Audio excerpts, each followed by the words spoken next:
lukisan batik. Nak tanya siapa ni? Assalamualaikum, cikgu. Waalaikumsalam. Cikgu Nadia, kita pakai mask tak kenal. Ya, apa khabar Yuyu? Sihat. Nak dekat tak boleh, kena jaga penjarakan 1 meter pula, Ya, cikgu. 1 meter daripada saya. Cikgu, apa lukisan yang Yuyu tengok tadi tu, cikgu? Ya, yang itu semua tu adalah hasil-hasil batik. Kalau Yuyu nak tahu, batik ni kita ada 4 jenis batik yang kita belajar untuk KSSM tingkatan 5. Okey, yang pertama batik pelangi, yang kedua batik lukis, yang ketiga batik blok dan yang keempat batik skrin. Hai, banyaknya jenis batik, cikgu. Ya, yang Yuyu pakai sekarang ni pun adalah sejenis batik pelangi. Yang ini? Iya. Beli pun tak tahu apa jenis. Tapi cantik sangat Yuyu pakai. Terima kasih, cikgu. Ya. Yuyu nak tengok dengan lebih dekatlah lukisan batik ni semua. Hai, cantik betul.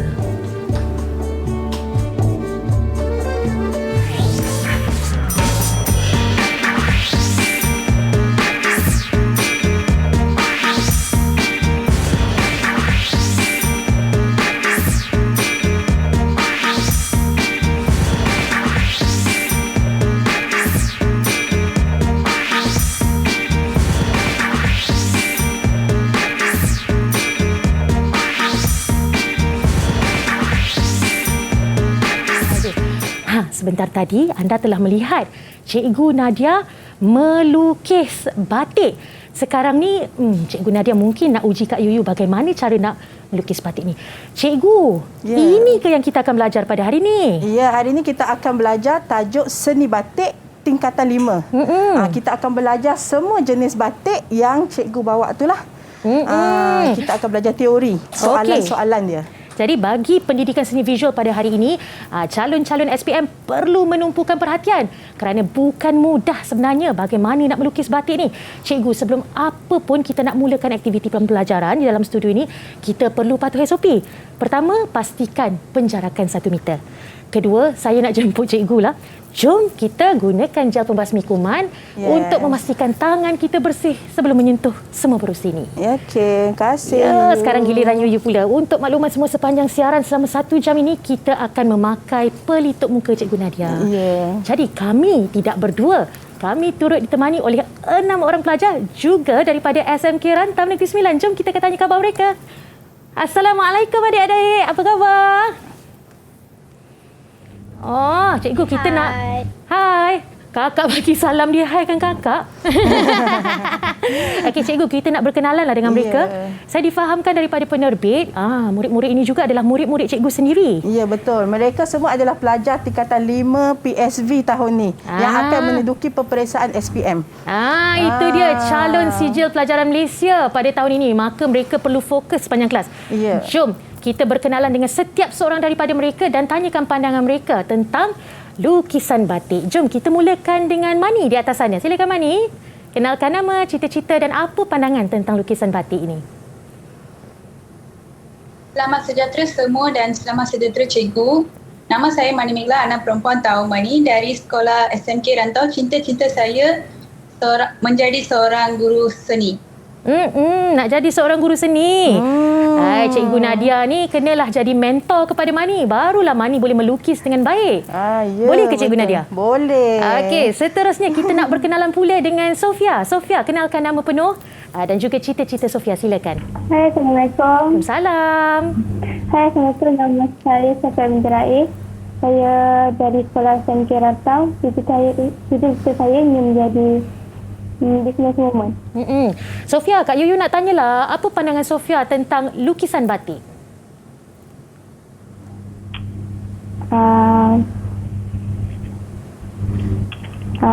Saya rasa cantik ke? Tak dengar kot. Rasa cantik ke Sofia? Cantik. So kadang-kadang kalau kita dapat lihat, lukisan batik juga boleh terletak di selendang dan juga baju musim perayaan pun kita pakai kain batik kan cikgu? Okey, seterusnya kita nak berkenalan dengan Nur Farahin. Farahin, nama penuh dan juga cita-cita. Silakan. Hai, Assalamualaikum. Waalaikumsalam. Nama saya Nur Farahin binti Mak Farid. Cita-cita saya jadi atlet.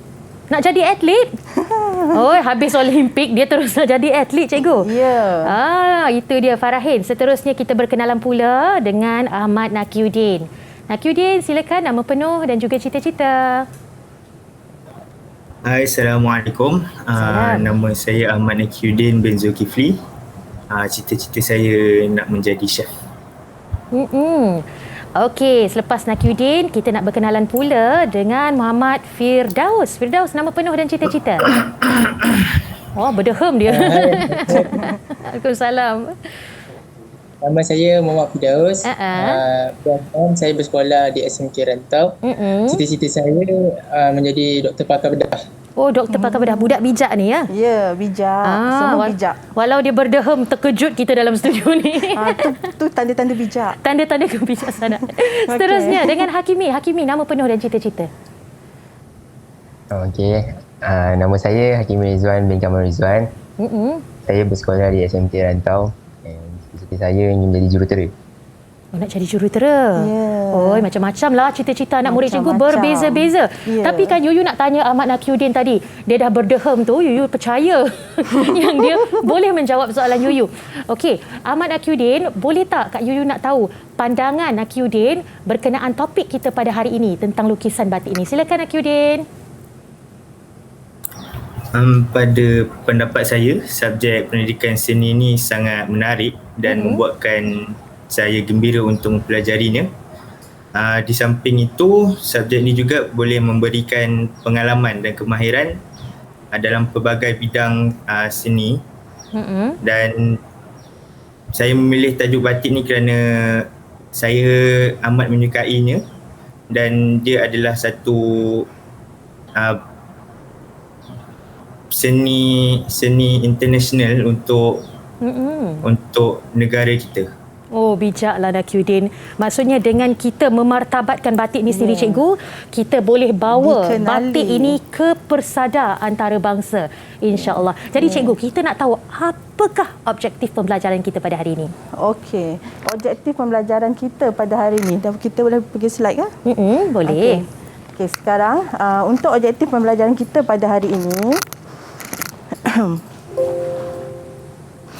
Okey.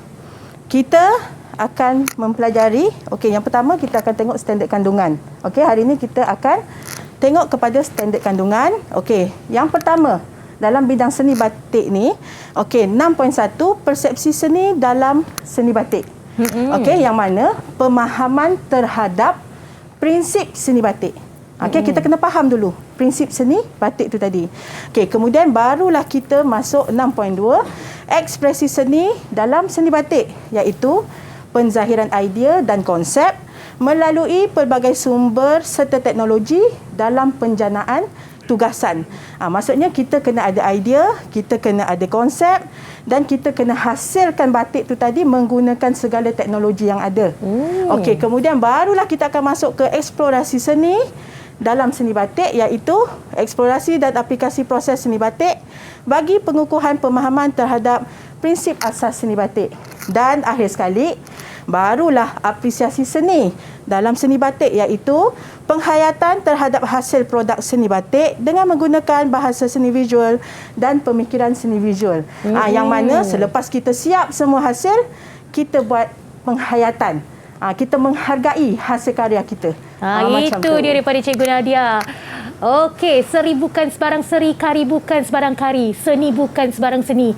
Cikgu Nadia ajar kita lepas ni. Mahir, Didik TV KPM. Didik TV KPM. Didik TV KPM. Batik songket tenunan menawan. Biasanya lukis-lukis ni dalam program Mahir. Sebenarnya kita dalam program Sukses SPM 2021 Didik TV KPM dan saya masih lagi bersama dengan Cikgu Nadia. Tadi kita dah belajar, kita dah tahu apakah objektif pembelajaran hari ini. Jadi hari ini, selepas ini kita nak tahu pula format instrumen peperiksaan SPM bagi mata pelajaran pendidikan seni visual. Jom kita sama-sama dengan Cikgu Nadia. Okey, sebelum kita mulakan pembelajaran hari ini, anak-anak murid cikgu semua, okey, hari ini kita akan fahamkan dulu tentang format instrumen peperiksaan SPM. Okey, untuk SPM nanti kita akan mengandungi akan ada 3 kertas. Okey, kita ada 3 kertas iaitu kod kertasnya 2611/1 iaitu kertas 1, 2611/2 iaitu kertas 2 ataupun menggambar dan 2611/3 iaitu kertas 3 yang sekarang semua sedang hasilkan iaitu kerja khusus. Okey, untuk pendidikan seni visual SPM kita kena menguasai ketiga-tiga komponen kertas. Untuk hari ini, cikgu hanya cover untuk tajuk kertas 1 sahaja dalam tajuk seni batik. Okey, yang mana kertas 1 ini merupakan kertas soalan objektif aneka pilihan. Okey, mengandungi 40 soalan. Anda dikehendaki menjawab ke semua soalan ini tadi. Okey, kemudian markah yang diberikan adalah 4 markah dan tempoh masanya adalah selama 1 jam. Oh, jadi untuk kertas 1 adalah ujian bertulis ya cikgu? Ya. Kertas 1 adalah ujian bertulis yang meliputi semua tajuk yang kita belajar daripada tingkatan 1 hingga tingkatan 5. Okey, jadi murid-murid perlu berikan perhatian kerana hari ini kita bukan je nak belajar melukis, tetapi kita mesti tahu instrumen dalam format peperiksaan SPM itu sendiri. Okay, Cikgu Nadia, kita teruskan. Yuyu lukis sambil-sambil ni. Okey, kita teruskan lagi. Okey, pengenalan. Okey, bila kita sebut seni batik, semua orang tahu seni batik. Okey, tetapi adakah kita betul-betul faham apakah itu seni batik? Okey, jom kita tengok. Okey, pengenalan. Batik merupakan salah satu seni tekstil yang sangat popular di Malaysia. Okey, sumber warisan bangsa yang sangat indah. Maksudnya ia adalah kraft tradisional negara. Okey, yang kita kena pelihara sampai hari ini supaya dia tak luput di zaman. Sebab tu dia ada dalam KSSM. Kita minta pelajar belajar supaya seni warisan bangsa ni tidak hilang di telan zaman. Okey, dan yang ketiga, negeri perintis kraft batik di Malaysia ialah di Kelantan dan Terengganu. Jadi sebab itulah kita nampak pemprosesan batik ni dan penjualan batik ni banyak sangat di negeri Pantai Timur ya, seperti Kelantan dan Terengganu. Tapi cikgu, kalau cikgu dari SMK Rantau Negeri Sembilan kan, adakah cikgu menggalakkan pelajar-pelajar ini yang pandai melukis batik ini turut mengkomersialkan batik mereka, cikgu? Sebenarnya pelajar-pelajar saya, okey, sekarang kita pandemik ni, sekarang banyaklah kita terhalang kan. Okey, tetapi kalau sebelum-sebelum ni memang pelajar-pelajar saya banyak termasuk dalam pertandingan, terutamanya pertandingan penghasilan batik. Ada yang sampai jadi johan kebangsaan. Oh, bangganya. Jadinya memang saya memang menurunkan ilmu saya, sehingga kan ramai jugalah anak murid saya yang melanjutkan pelajaran dalam bidang seni. Ada juga yang bakal menjadi guru seni tak lama lagi. Alhamdulillah. Itulah guru ibarat lilin yang membakar diri. Sebab kita akan gunakan lilin juga untuk proses batik ini. Lilin. Teruskan cikgu dengan pelajaran hari ini. Okey, dalam seni batik, kita kena tahu juga. Okey, apa sahaja dalam bidang seni kita kena tahu prinsip asas seni batik. Okey, dalam prinsip asas yang kita dah belajar daripada tingkatan 1. Garisan, rupa, bentuk, banyak kan? Okey. Sekarang dalam seni batik ini antaranya. Okey, yang pertama kepelbagaian. Okey. Yang kedua harmoni. Yang ketiga penegasan, yang keempat irama dan pergerakan. Okey. Contoh yang pertama, kepelbagaian. Okey, kepelbagaian dari segi warna. Okey, kepelbagaian dari segi warna menghasilkan corak yang menarik. Okey, kemudian harmoni. Apa maksud harmoni?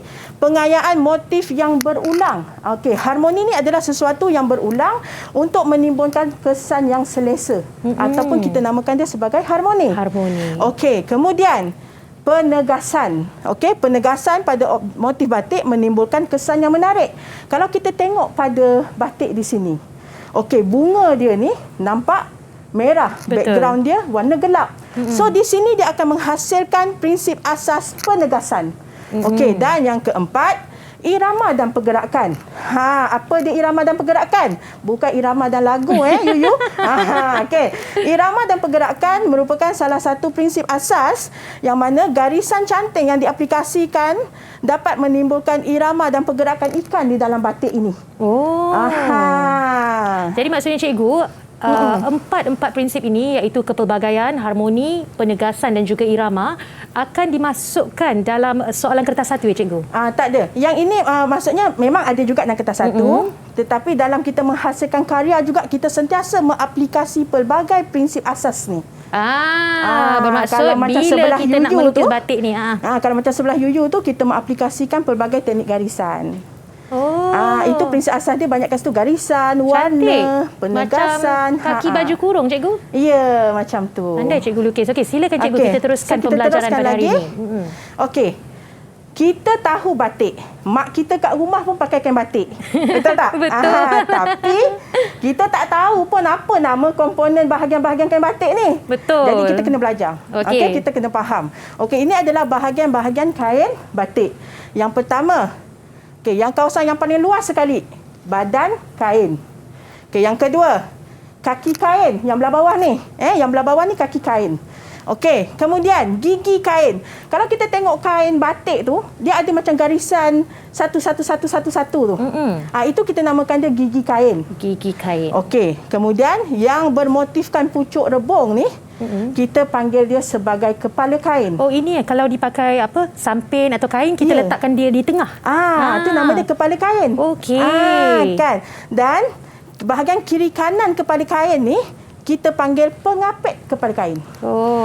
Border tu pengapit kepala kain. Yes. Baru belajar saya hari ni. Jadinya kita kena tahu nama bahagian-bahagian pada kain batik ni.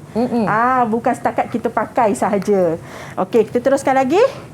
Okey, dalam seni batik, terbahagi kepada beberapa motif lah. Okey, antara motif yang popular dalam seni batik, motif flora, fauna, geometri, abstrak dan motif isin. Isin. Apa kat isin? Kita pun tak pernah dengar Tak pernah cikgu. Okey, tak apa. Kejap lagi kita belajar. Okey. Yang pertama, motif flora. Bila kita sebut motif flora, flora ni apa? Okey, flora ni adalah sesuatu yang berkait rapat dengan tumbuh-tumbuhan, okey, dengan bunga, daun, ranting, okey, pucuk daun, kuntung bunga dan sebagainya. Okey, di sini adalah contoh-contoh nama motif flora. Okey, pucuk rebung, daun Siti Fatimah, bunga teratai, pohon ara, bunga mawar, bunga telepuk. Okey, semuanya gambar motif-motif ni tadi cikgu dah tunjukkan dalam slide ni. Kita boleh tengok apakah nama motif-motif flora ni tadi. Okey, kita masuk pula yang kedua, motif fauna. Okey, bila kita sebut tadi flora dah tahu tumbuh-tumbuhan. Okey, sekarang kita tahu fauna. Fauna ni ialah apa? Haiwan dan serangga. Yes, haiwan, serangga, ikan. Okey. Ulat boleh juga. Okey, jadinya unsur-unsur fauna ni seperti apa? Burung, ayam, kupu-kupu, sayap burung garuda, siput. Kalau kita tengok sini, ini nama dia motif siput. Cantik. Yang diambil daripada cengkerang, bentuk cengkerang siput tu tadi, diolah menjadi satu motif. Ini nama dia motif siput. Ni rama-rama ayam dan sebagainya. Ada banyak lagi motif Cikgu, kalau Yuyu tengok dalam batik Malaysia yang dominan adalah motif flora. Jarang sekali kita tengok rakyat kita ni kalau menghasilkan batik menggunakan motif fauna seperti haiwan dan sebagainya. Tetapi di Indonesia banyak menggunakan corak haiwan ni. Cikgu, mengapa agaknya? Sebab kalau di Indonesia ni dia orang suka menggunakan motif-motif fauna ni sebab dia berkait rapat dengan kepercayaan dan semangat. Dia biasanya spirit lah, spiritual. Tetapi kalau di Malaysia kita memang hanya untuk keindahan semata-mata. Sebab itulah di Malaysia kita banyak mengaplikasikan corak-corak bunga, flora, daun dan sebagainya. Selain itu geometri. Ini macam baru trend terkini ni cikgu. Ini yang trend terkini lah ni. Motif geometri. Okey, motif geometri ni terhasil daripada bentuk-bentuk geometri yang disusun dengan pelbagai cara untuk menghasilkan variasi motif. Antaranya banji, swastika, kawung, jalur. Okey, kelur pinggir awan persegi. Ini antara nama-nama motif geometri. Okey, kita teruskan lagi. Baik, teruskan lagi cikgu. Okey, motif abstrak. Okey, motif abstrak ni adalah menunjukkan pelbagai unsur flora dan fauna, geometri yang digayakan serta diolah menjadi motif abstrak yang menarik. Okey, daripada abstrak ni maksudnya kita ubah menjadi megabendung. Okey, jaring ikan, awan, obor. Maksudnya dia daripada abstrak yang kita olah, kita ubah menjadi motif batik. Okey. Dan last sekali, motif isen. Okey, apakah dia motif isen tadi, Yuyu? Yuyu yang tadi Yuyu tertanya-tanya. tanya apa dia motif isen. Okey, motif isen ni merupakan motif pengisian pada ruang kosong untuk kain batik tradisional. Selalunya motif isen disusun sebagai latar belakang pada corak.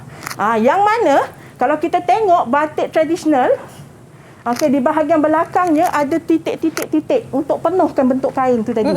Kalau kita pakai kain batik sarung, kan penuh kan corak dia.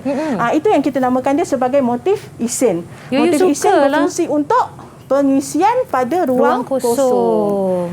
Yuyu suka corak sisir ikan tu, Cikgu Nat? Ya, cantik kan? Memang cantik. Yes. Cikgu, Yuyu tertarik dengan perkara keempat itu, cantel atau kantel sebutannya? Cantel. Cantel, okey. Apakah cantel tu, Cikgu, kalau Cikgu boleh tunjukkan? Cantel ni yang macam ni. Dia sesuatu yang macam bentuk tiga segi, dia macam gambar-gambar macam ni. Memang nama dia macam ni. Oh, okey. Cantel ya sebutannya? Cantel, ya. Okey, terima kasih Cikgu Nat. Yang ini kita boleh tengok juga semua ni dalam buku teks tingkatan 5 KSSM. Semua ada dalam buku teks. Okey, kita teruskan dengan uji minda 1. Ini dia soalan cepu emas untuk murid-murid kita. Cikgu Nat boleh bacakan soalan itu. Kak Yuyu akan pilih siapa yang perlu jawab. Okey. Uji minda 1. Apakah prinsip asas yang paling ketara pada seni batik di sebelah? Itu contoh dia. Tadi kita dah tengok kan, ada kepelbagaian, ada harmoni. Kalau yang ini ada apa?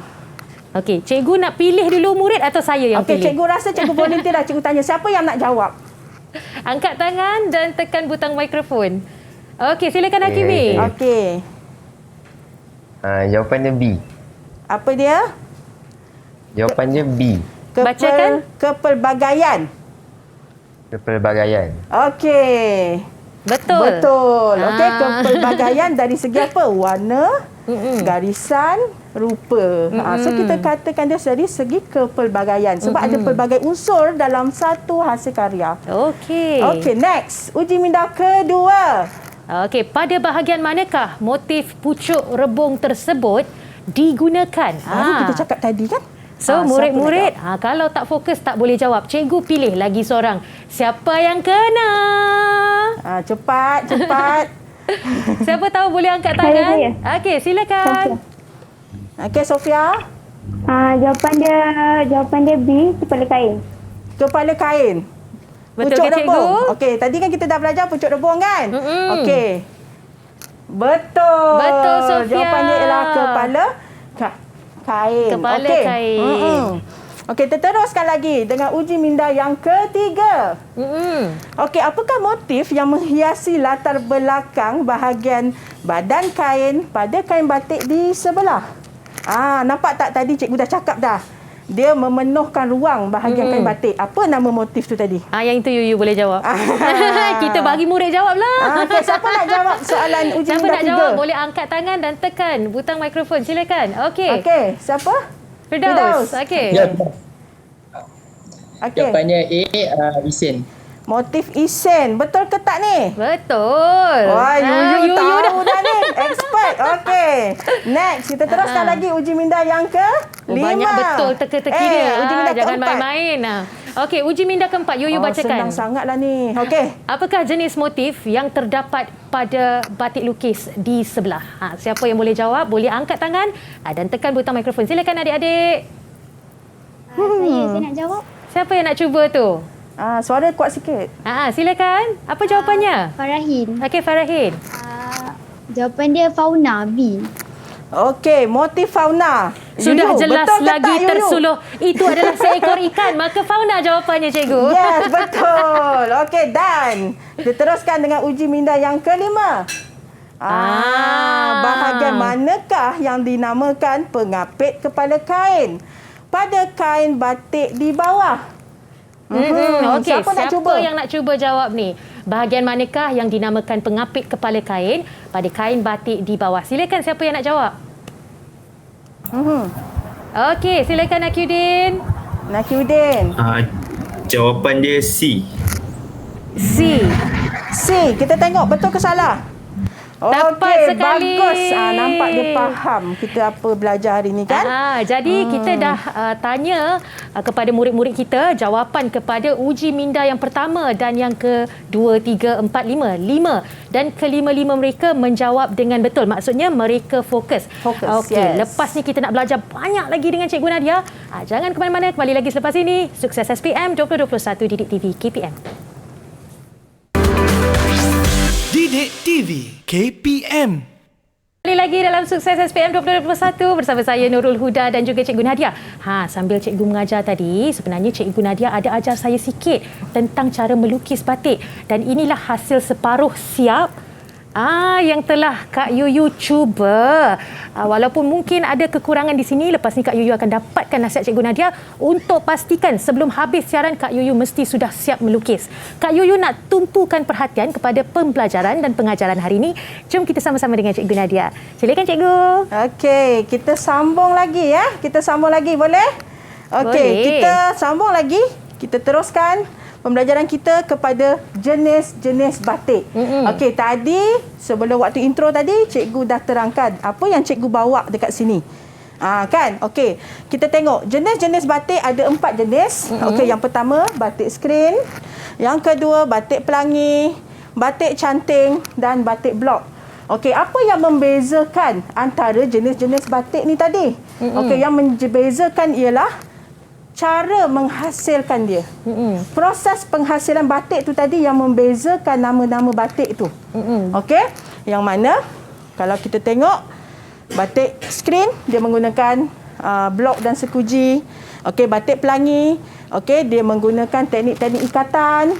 Okey, batik canting menggunakan alat yang kita namakan canting, dan batik blok kita gunakan blok sarang. Okey, kesemua bahan yang cikgu cakap ni ada cikgu bawa kat sini. Cikgu Nadia siap bawa masuk ke studio di TV KPM. Kita boleh tengok di sini. Mungkin ada cikgu sarang, boleh tunjukkan. Ada canting, periuk dan sebagainya. Adakah yang besi tu batik blok cikgu? Ya, yang besi itu batik blok yang kita panggilkan sebagai blok sarang. Blok sarang. Yes, diperbuat daripada timah besi ataupun aluminium. Cantik nampak. Ya. Okey, kita teruskan lagi. Kita mulakan dengan batik pelangi. Okey, kita mulakan dengan batik pelangi, merupakan batik yang tidak menggunakan lilin. Macam tadi yang Yuyu pegang selendang tu tadi, dia tidak menggunakan lilin. Okey. Salah satu teknik penghasilan corak batik pelangi adalah menggunakan teknik ikat dan celup ataupun dalam bahasa Inggeris tie and dye. Tie and dye. Samalah konsepnya. Samalah, tapi dalam bahasa Melayu kita panggil dia batik pelangi. Okey, jenis ikatan yang selalu digunakan ialah simpulan, ikatan, lipatan dan jahitan. Jadinya batik pelangi ni senang nak cerita. Corak yang terhasil ni berdasarkan daripada cara ikatan yang kita hasilkan.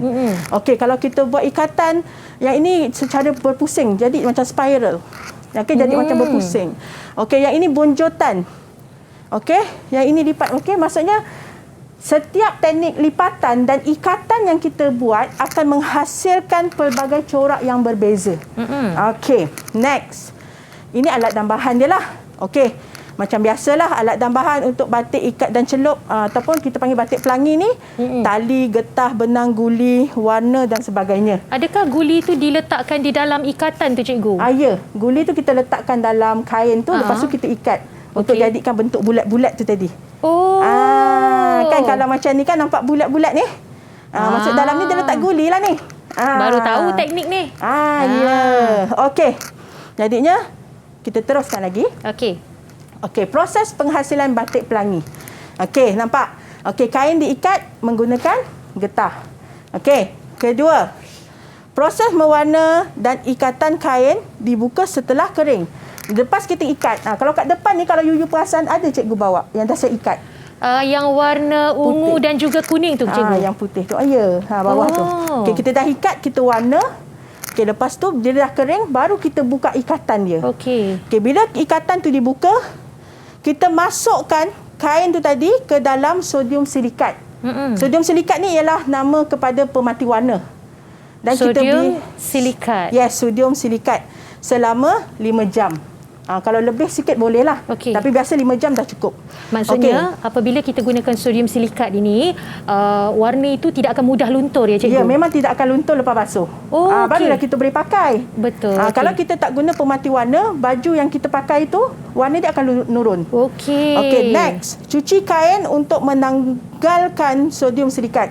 Selepas 5 jam kita kena cuci lah. Barulah kita jemur. Okey, simple je teknik dia kat sini. Simple sangat. Okey, kita teruskan lagi. Yang kedua iaitu batik canting atau batik lukis. Yang Yuyu tengah buat tu. Ini adalah batik lukis ya cikgu? Ya, batik lukis ataupun kita namakan sebagai batik canting. Okey, yang mana untuk menghasilkan batik ini kita kena menggunakan canting. Sebab tu kita namakan dia batik canting atau lukis. Adakah canting itu adalah garisan-garisan di sini, cikgu? Okey, canting tu berfungsi sebagai pen untuk meletakkan lilin panas. Okey. Lilin panas tu kita letak dalam canting tu. Kat depan tu ada cikgu. Mungkin bawa. Cikgu boleh tunjukkan peralatannya cikgu boleh. Boleh. Saya ambil satu.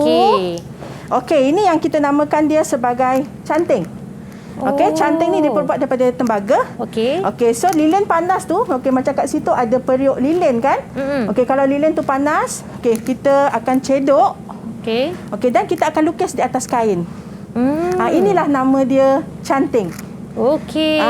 Ini nama dia canting yang kita gunakan untuk menghasilkan batik lukis. Cikgu, yang ini pun lukisan di sebelah saya ni pun menggunakan kaedah cantingan dan lukisan ke? Ya, di sebelah Yuyu tu juga cikgu gunakan canting, tetapi cikgu tambah lagi dengan penggunaan berus. Kat situ ada pelbagai teknik di situlah. Memang cantik tapi lah cikgu. Secara outline dia tu memang cikgu guna canting. Cikgu difahamkan batik canting dan lukis mempunyai nilai komersial yang amat tinggi, betul ke cikgu? Ya, sebab dia buat satu hanya untuk, maksudnya dia tak ada pendua. Walaupun corak dia sama, tetapi dia tak akan sama 100%. That's why dalam banyak-banyak jenis batik, batik canting lah yang paling mahal. Okey, kita teruskan lagi? Boleh, cikgu. Okey, mempunyai nilai komersial yang tinggi. Okey, macam tadi kan?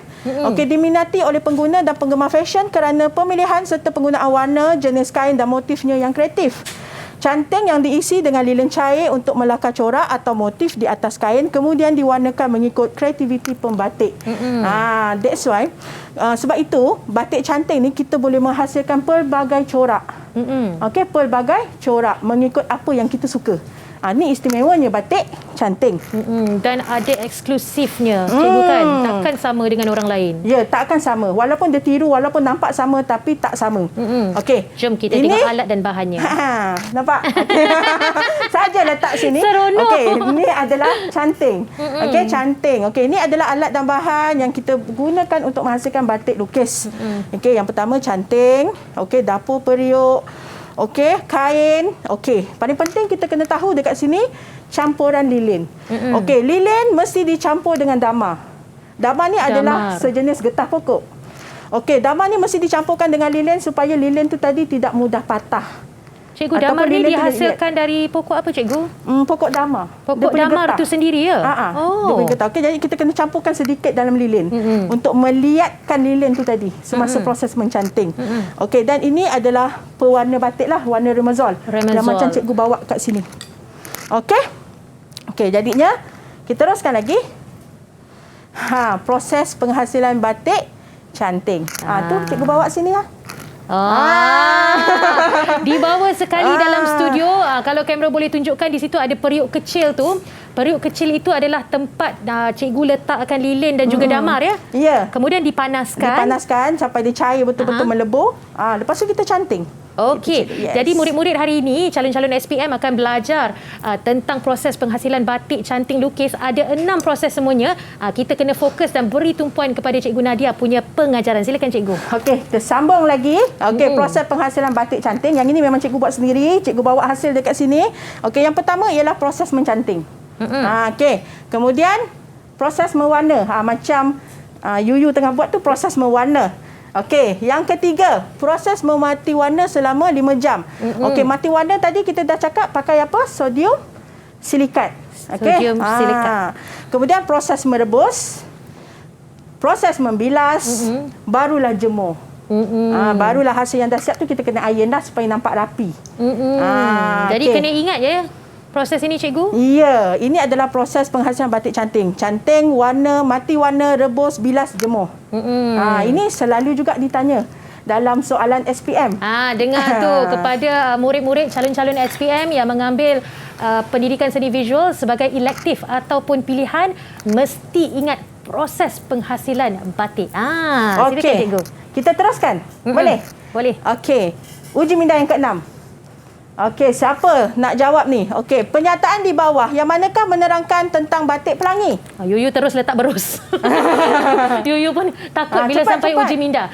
Pernyataan di bawah yang manakah menerangkan tentang batik pelangi? Silakan, murid yang boleh jawab boleh angkat tangan dan tekan mikrofon. Silakan. Okey, Mani. Baik, Mani. Apakah jawapannya? Baca jawapannya. Silakan. Jawapan D. Kemahiran mengikat akan menghasilkan corak yang menarik. Okey. Betul ke? Okey, ya, betul. Syabas, Mani. Dia faham. Okey, next. Uji minda yang ke-7. Apakah nama alat yang ditunjukkan pada Yuyu gambar di sebelah? Yuyu nak jawab. Kita bagi Kak Yuyu jawab boleh? Calon SPM lama menjawab. Jawapannya adalah B, canting. Okey, kita tengok you apa jawapan dia. Tepat sekali. Okey. Kita masuk pula uji minda yang ke-8. Okey, Yuyu bacakan. Okey. Damar perlu dimasukkan ke dalam campuran lilin semasa proses menghasilkan batik canting. Mengapakah proses di atas dilakukan? Apakah jawapannya, murid-murid? Okey, siapa nak jawab soalan uji minda 8? Okey, silakan Sofia. Jawapan dia D, untuk memudahkan proses mencanting. Okey, betul. Betul, untuk cikgu? memudahkan proses mencanting. Okey, kita teruskan lagi. Uji minda ke-9. Okey, apakah kegunaan sodium silikat dalam proses penghasilan batik? Tadi Cik dah cakap. Siapa yang boleh jawab? Cepat. Okey. Silakan. Firdaus Firdaus. Okey, Firdaus. Jawapannya C, bahan pemati warna kain batik. Okey, sodium silikat ni ialah bahan pemati warna kain batik. Okey, betul. Okey, tahniah murid-murid semua. Kita teruskan lagi. Ada lagi. Ujian minda 10. Okey, Kak Yuyu bacakan. Apakah proses yang bertanda X dalam penghasilan batik lukis? Siapa yang boleh jawab?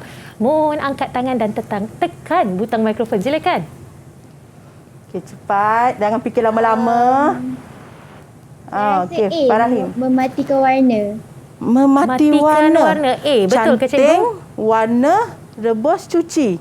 Memati warna. Kita betul tengok. Ke? Betul. Yes, betul. Okey. Kita teruskan lagi boleh? Boleh, cikgu. Kita ada masa lagi untuk kita ajar tentang batik blok. Kita masuk pula jenis batik yang ke-3, iaitu batik blok. Okey, batik blok dikenali juga sebagai batik cap ataupun batik terap. Okey, kita menggunakan blok ataupun sarang. Yang cikgu bawa depan ni. Ni kita namakan dia blok sarang. Okey. Pada awalnya blok diperbuat daripada kayu, kemudian bertukar kepada besi, dan kini blok dihasilkan daripada bahan tembaga, timah serta zinc. Ni batik blok ni dia memang guna chop lah.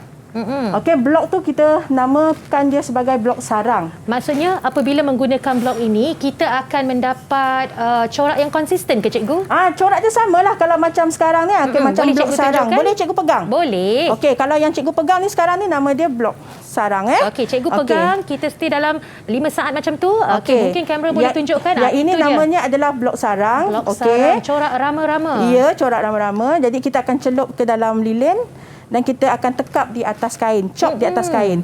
Jadinya kalau kita buat 10 kali pun sama je rupa dia. Ini kita namakan dia sebagai blok sarang. Konsistenlah coraknya. Ya, sama je lah kan, nampak? Sama je. Okey, next. Alat dan bahan. Okey, of course lah yang pertama, blok sarang. Sebab tu dia dipanggil batik blok. Okey, berus, kuali, warna, dama, lilin, semuanya sama. Semuanya sama macam batik lukis. Yang berbeza dia ialah blok sarang. Okey, dan proses penghasilannya, kain tu dibentang di atas meja yang dilapik dengan sepan basah. Itu saja. Okey, yang lainnya sama. Okey, proses penghasilan batik blok. Okey, kain dibentang di atas meja terap. Okey, span basah dibalut dengan plastik. Okey, kemudian campuran lilin dipanaskan sehingga cair. Okey, langkah ketiga, proses mengecap blok sarang di atas kain. Macam ni cara dia chop. Okey, yang keempat, kain diregangkan di atas pemidang. Barulah proses menyapu warna menggunakan span. Kemudian kain dijemur sehingga kering. Okey, proses yang ketujuh, mematikan warna, merebus dan hasil yang telah siap. Maksudnya ada 9 ke proses bagi batik blok tadi, cikgu? 9 ya? Okey, kita teruskan dengan batik screen. Kita teruskan lagi dengan batik screen. Okey. Batik screen menggunakan lilin sejuk. Okey, dia pakai pemidang dan skrin saring sutera untuk memindahkan motif pada kain. Okey, lilin tersebut akan diratakan di atas skrin saring sutera yang diregangkan di atas pemidang. Batik skrin ini sangat digemari oleh pengusaha batik kerana proses penghasilannya yang mudah, menarik dan menjimatkan masa. Okey, kebanyakannya kalau baju-baju korporat ataupun baju-baju uniform sekolah kan banyak sampai 100 helai. Okey, kebanyakannya menggunakan batik skrin. Sebab yang pertama mudah dihasilkan, coraknya sama. Jadinya proses penghasilan tu masa dia lebih cepat. Maksudnya ada satu acuan ataupun satu template khas ke? Ya, itu nama dia screen. Satu okay, yang ini. Itu, okey. Okey, sekejap Okey, kita tengok dulu alat dan bahan dia. Dia akan menggunakan sekuji, dia akan menggunakan skrin sutera saring. Jadinya corak tu nanti ada pada skrin sini. Okey. Okey, macam ni. Proses penghasilan batik skrin. Okey, mula-mula kita sediakan corak. Lepas tu kita sapu foto emulsion pada pemidang ini. Okey, foto emulsion ni sejenis bahan kimia Okey. Pendedahan cahaya untuk memindahkan corak pada pemidang. Okey, so nanti bila pendedahan cahaya dia akan terhasil corak macam nilah. Okey. Dan proses mencetak menggunakan lilin sejuk, dia letak lilin dan dia tarik pakai sekuji. So bila dia angkat, corak tu tadi akan terhasil pada kain. Macam ni. Kemudian barulah proses mewarna. Proses mencuci, merebus untuk menanggalkan lilin dan jemur sehingga kering. Cikgu Nadia, Yuyu nak tanya, adakah penghasilan dia pertama Yuyu nampak komputer tadi? So penghasilan grafiknya ataupun coraknya adalah boleh menggunakan komputer, cikgu? Boleh guna komputer, boleh guna manual. Nak guna lukis tangan pun boleh. Okey. Lepas tu nanti baru kita pindahkan corak tu kepada pemidang. Jadi kita dah belajar tentang peralatan, bahan dan proses ni, cikgu. Uji minda kita berehat dulu, kita nak simpan selepas ini. Murid-murid perlu tumpukan perhatian. Kalau perlu selak dan dulu buka teks tu. Okey, jumpa lagi selepas ini. Sukses SPM 2021. Didik TV KPM. Anda masih menonton Sukses SPM 2021 bersama saya dan juga Cikgu Nadia. Sebentar tadi Cikgu Nadia dah ajar kita pelbagai jenis batik, dah terangkan kat kita bahannya, peralatannya dan kaedah-kaedah pemprosesannya. Kita nak belajar lebih banyak lagi daripada Cikgu Nadia. Tetapi Cikgu Nadia dah sediakan soalan uji minda untuk murid-murid. Cikgu, jom. Okey, kita mulakan kali ini dengan uji minda ke-11. Kan kita dah bagi masa kat pelajar kita tengok buku tadi kan, Yuyu? Betul. Sekarang kita tanya dia soalan uji minda ke-11 ni. Okey, peralatan ini sering digunakan dalam penghasilan batik blok. Apakah nama peralatan tersebut? Siapa nak jawab? Senang sangat ni. Siapa bagi perhatian boleh jawab. Okey, Ya, siapa betul. yang nak jawab boleh angkat tangan dan tekan butang mikrofon. Silakan. Jawapannya B, blok sarang. Blok sarang. Betul. Okey, betul. Okey, pada zaman dahulu blok ni dibuat pada kayu. Sekarang kita dah buat pada tembaga. Tembaga lebih tahan lama, cikgu. Lebih tahan lama. Okey. Okey, next kita teruskan lagi uji minda ke-12. Okey, Yuyu bacakan. Boleh. Apakah fungsi alatan di sebelah semasa proses penghasilan batik skrin? Siapa boleh jawab? Tekan mikrofon. Silakan. Siapa nak jawab? Okey, Mani. Mani Migala. Apa Okey. jawapan dia? Jawapan adalah D. D. Letakkan lilin sejuk semasa proses mencetak pada kain. Okey, meratakan lilin sejuk semasa proses mencetak pada kain. Okey, Yuyu tadi kita dah belajar. Alat ni nama dia Skrin.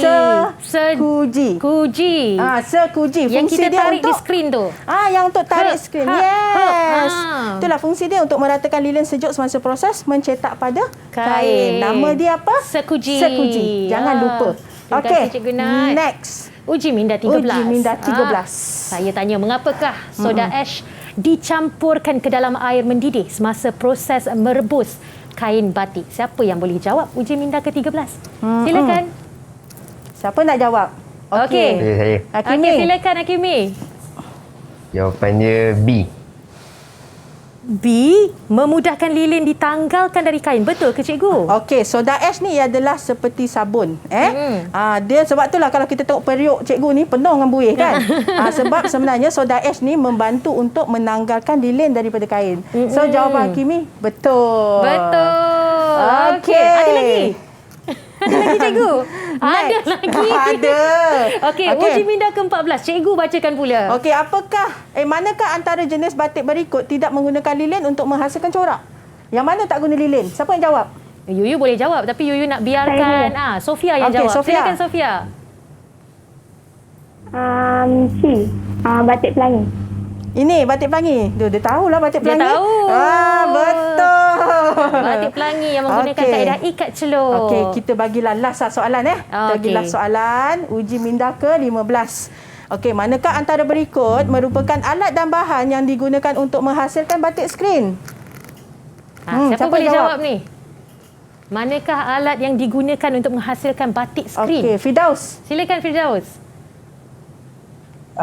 Jawapan dia C, pemidang dan emulsi foto. Okey, pemidang dan emulsi foto. Okey, betul.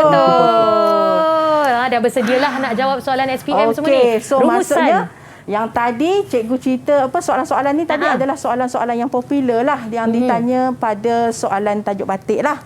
Okey, sekarang kita tengok kesimpulan. Okey, kini batik tidak hanya digunakan sebagai kain sarung semata-mata. Okey, penghasilan batik yang bercorak kontemporari dengan olahan motif semakin mendapat tempat di hati pengguna. Batik juga digunakan untuk pelbagai barangan domestik, fashion, pakaian dan aksesori diri. Maksudnya kalau zaman dahulu orang guna batik ni hanya untuk pakaian seharian, untuk kain batik, untuk baju. Tetapi sekarang batik ni telah dikomersialkan lagi. Okey, ada yang buat kasut, ada yang buat handbag. Okey, sebagai hiasan dinding. Macam ni. Yang cikgu bawa frame-frame ni lebih kepada hiasan dinding. Maksudnya konsep ataupun penggunaan batik pada masa sekarang ni lebih meluas. Kalau kita tengok gambar contoh yang cikgu bagi, okey, fashion. Okey, tidak terikat kepada baju kurung semata-mata. Boleh jadi baju-baju moden ataupun fashion-fashion yang lebih moden dan kontemporari. Okey, sebagai alat pelengkap perhiasan rumah. Okey, beg, kasut, nampak tak? Okey, dan cadar, alas katil. Memang cantik. Maksudnya penggunaan batik ni tadi telah diperluaskan lagi. Supaya dia nampak lebih menarik. That's why sekarang batik ni telah terkenal di serata dunia. Betul. Bila kita sebut batik cantik, itu adalah identiti Malaysia. Betul. Terima kasih banyak Cikgu kerana bersama dengan kami di Didik TV KPM. Ingat sempena Bulan Kebangsaan ini, sukalah Kak Yuyu nak ingatkan kepada semua penonton yang ketika ini berada di rumah atau di mana saja anda berada, sempena Bulan Kebangsaan ini, ingatlah batik itu, yang cantik itu, yang lukis itu adalah identiti Malaysia. Sama-sama kita memartabatkan. Pakailah batik, cintailah batik Malaysia. Dan cikgu sebentar tadi juga saya sempat melengkapkan lukisan batik ini. Mungkinlah boleh ditambah baik dengan adanya kepakaran Cikgu Syarul Nadia daripada SMK Rantau Negeri Sembilan. Dengan kepakaran cikgu ini, saya percaya semua calon-calon SPM dapat menjawab soalan pada sijil pelajaran Malaysia nanti dengan cemerlang dan dengan baik. Cikgu, terima kasih banyak kerana bersama dengan kami di Didik TV. Murid-murid semua di aplikasi Google Meet, terima kasih banyak kerana menceriakan studio kita pada hari ini. Cikgu, sebelum Yuyu nak rap ini, Yuyu nak bagi cikgu sedikit kata-kata semangat untuk calon-calon SPM kita tahun ni. Yes, apa dia? Kata-kata semangat. Kata-kata semangat. Okey. Buktikan anda buat yang terbaik untuk SPM. Walau apa pun cabaran yang kita hadapi, kita mesti berjaya. Okey. Okey, Gambati. Sekian saja Sukses SPM 2021 Didik TV KPM. Jumpa lagi di lain soalan. Assalamualaikum dan jumpa lagi. Bye-bye.